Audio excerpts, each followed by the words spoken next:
So like I said, like I said previously, I do have 5 books from last month that we will get into that are on the TBR. One of them I already started reading. These are going to be little extra paper slips that I use if I need to add a new book or if I get more books gifted to me, because I know I have some on the way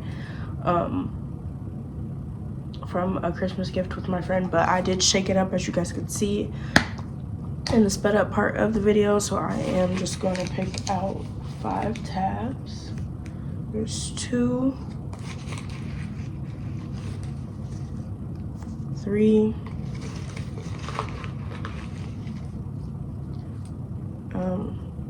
I got 6, so we're just gonna, whatever, we'll keep that. All right, so let's read the ones that we did get. Take Your Life Back. That's a self-help book. Well, clearly, we're just gonna go with the amount that I grabbed. I didn't realize I grabbed that many. The Final Gambit. I knew I was gonna get one of the books I already have. I meant one of the books I just recently got. I knew that was gonna happen at least once. Runaway Groomsmen. Ooh, that's by Megan Quinn. My first Megan Quinn book. White Hot Kiss. I have to see what part of the series that's in, because if it's not the first book, I'll have to redraw one. The Box in the Woods. Also, this is part of a series I have to... Oh, so that means I get Hawthorne Legacy instead of the Final Gambit. Okay, so I know I get that one. No, I get that one because that's not the next one in the series. The Things We Do for Love. How did I get two that I just put in there? And then Conclave.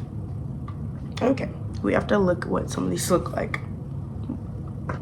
Conclave, I think, is by Penelope Douglas, but I don't know. We'll see. Let's look.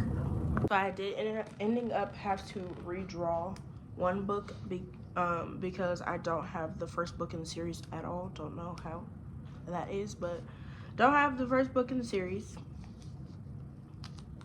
So Conclave is one of the novellas, I'm pretty sure, for Penelope Douglas's Corrupt series, I think is what it might be called. Mapping the Bones. Okay. So I pulled out Mapping the Bones. So one of the books, another book I did have to switch for the next book in the series because I didn't have that one.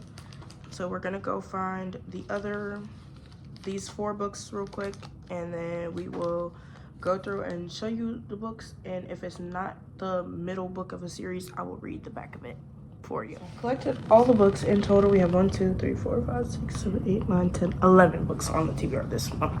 So I'm gonna start with the one I'm in the middle of reading.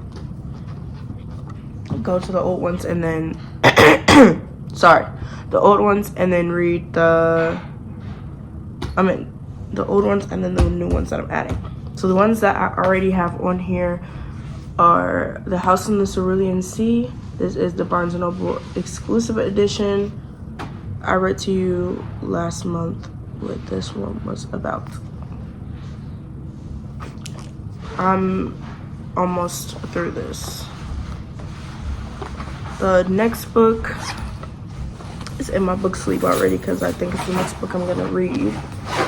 It is When Stars Come Out by Scarlett St. Clair. Okay, just move my When Stars Come Out by Scarlett St. Clair, and then As Good as Dead, the last book in the Good Girls Guide to Murder trilogy. Reading that. Something from Tiffany's. It's in the room on top of the bookshelf. Something from Tiffany's by Melissa Hill, and then Fourth Wing by Rebecca Yarros.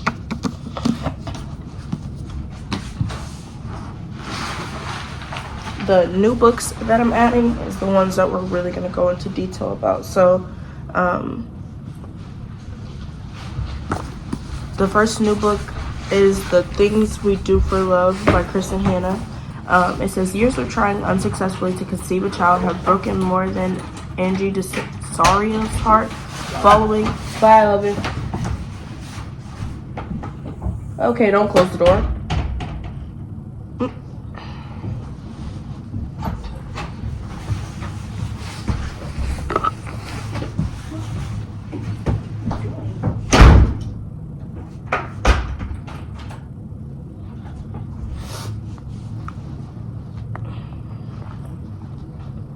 Following a painful divorce, she moves back to her small Pacific Northwest hometown and takes over management of her family's restaurant in West End. Where life rises and falls like the tide, Angie's fortunes will drastically change yet again when she meets and befriends a troubled young woman. Angie hires Lauren Ribideau because she sees something special in the 17-year-old. They quickly form a deep bond, and when Lauren is abandoned by her mother, Angie offers the girl a place to stay, but nothing could have prepared Angie for the far-reaching repercussions of this act of kindness. Together, these two women, one who longs for a child and the other who longs for a mother's love, will be tested in ways that neither could have imagined. Sounds really good. Can't wait to read. The Hawthorne Legacy. I'm not going to read this one to you. This is by Jennifer Lynn Barnes, though. This is the second book in the Inheritance Games trilogy. That is why I will not read the back, because I don't want to spoil the first one for you. Megan Quinn's Runaway Groomsman. Says he runs from the altar and finds love in the place he least expects. Hollywood screenwriter Sawyer Walsh knows a good love story when he sees it, but when it comes to real-life romance, he's a mess. That's how he finds himself standing at the altar as his ex-girlfriend ties the knot with his very famous best friend. The pressure, the resentment, the media coverage, it's all too much. And before he knows exactly what he's doing, he's making a run for it, leaving a shocked congregation and flashing cameras in his wake. Needing to lie low amid the media fallout, Sawyer lands in the charming town of Canoodle, California, where he crosses paths with Fallon Long, who runs the Canoodle Cove Cabins, a family-owned business and Sawyer's new short-term residence. Overwhelmed with renovations and her long list of responsibilities, Fallon is struggling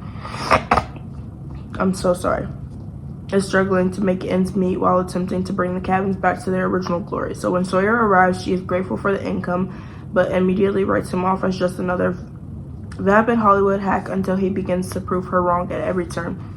As Fallon comes closer to saving the family business, an undeniable bond forms between her and the handsome screenwriter, but the pressures of her family obligations and Sawyer's notoriety might prove to be too much for anyone to handle. Could Canoodle be the setting for a new romance, or is true love just a Hollywood cliche? This is the self-help book that I'm reading for the month. This is Take Your Life Back by Stephen Arterburn and David Stoop. How to stop letting the past and other people control you. This just says, if you find yourself having these feelings, it's time to take your life back. Through personal examples, clinical insights, and spiritual truth, Stephen Arterburn and David Stoop will show you how to overcome the habits in history that are keeping you down and take new positive steps towards change. Heal from the hurts, setbacks, and broken relationships that affect you every day. Develop better boundaries with others in your life. Stop overreacting and start responding appropriately to any situation or circumstance. Break the cycle of behavior that harms you and your relationships. Find the freedom you have longed for. Your past and current circumstances don't have to define you, and they don't have to determine the direction of your life. Take Your Life Back is the key to moving from reactive attitudes and behaviors to healthy, God-honoring responses that will help you live the life you were meant to live. Mapping the Bones by Jane Yolen. It's 1942 in Poland, and the world is coming to pieces. At least that's how it seems to Chaim and Gittel, twins whose lives feel like a fairy tale torn apart. But in all darkness, there is light, and the twins find it through Chaim's poetry and the love they have for each other. Like the bright flame of Yarzit, I don't know how to pronounce that, candle, his words become a beacon of memory so that the children and grandchildren of survivors will never forget the atrocities that happened during the Holocaust. Filled with brutality and despair, this is also a story of poetry and strength. 30 years after the publication of her award-winning and best-selling The Devil's Arithmetic and Briar Rose, Yolen once again returns to World War II and captivates her readers with the authenticity and power of her words. When I picked up this book, I don't know what I thought this was about. I think I just picked it up. But hopefully I like it. I'm gonna give it a try. And then the last book is a part of a series. It's the first book in the series. It's called White Hot Kiss by Jennifer L. Armentrout. It is part of the Dark Elements series. It says one kiss can kill.